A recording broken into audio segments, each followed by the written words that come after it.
Tripunithura MLA K ബാബുവിന് തിരിച്ചടി. Supreme കോടതിയിൽ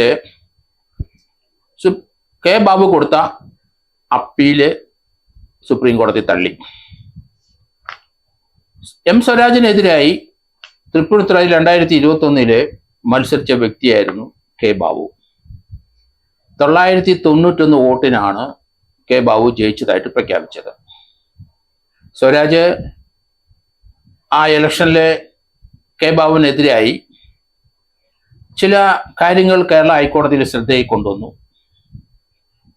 അത് അയാളുടെ തെരഞ്ഞെടുപ്പ് ഹർജിയിൽ അത് MLA സ്ഥാനം അത് റദ്ദ് ചെയ്യണമെന്ന് കേരള ഹൈക്കോടതിയിൽ അപേക്ഷ കൊടുത്തു.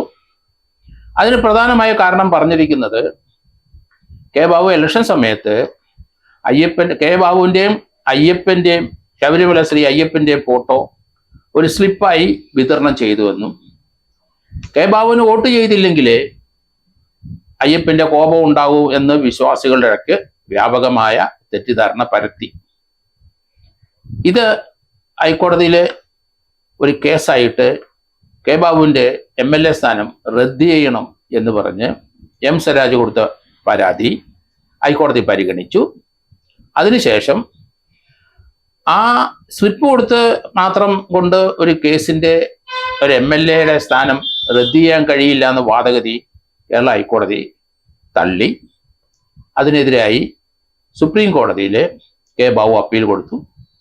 സുപ്രീം കോടതി പറഞ്ഞു ഹൈക്കോടതിയുടെ നിരീക്ഷണം കറക്റ്റാണ്, അതുകൊണ്ട് ഹൈക്കോടതി നടപടികൾ സ്വീകരിച്ച് മുന്നോട്ട് പോകണം എന്നാണ് സുപ്രീം കോടതി പറഞ്ഞത്.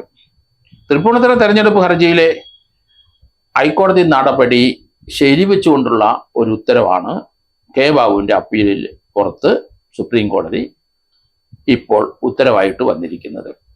ഏതായാലും ഇനി 2 വർഷത്തോളം ഉണ്ട് MLA സ്ഥാനം. ഏകദേശം 2.5-3 വർഷത്തോളം ഇടതുപക്ഷത്തെ പ്രതിനിധീകരിക്കാനുള്ള അവസരം നഷ്ടപ്പെട്ടു.